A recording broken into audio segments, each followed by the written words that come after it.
Herkese merhaba arkadaşlar, kanalıma hoş geldiniz. Yepyeni bir video ile karşınızdayım. Arkadaşlar, bugünkü videomuzda Türkiye'nin ünlü oyuncusu Gökberk Demirci'den yeni görüntüler geldi. Gökberk Demirci arkadaşlarıyla birlikte eğlenceli mekandan muhteşem görüntülerini sosyal medya hesabından paylaştı.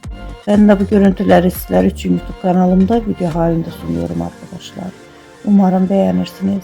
Videomu beğendiyseniz kanalımı izlemeyi ve bildirim butonuna basmayı unutmayın.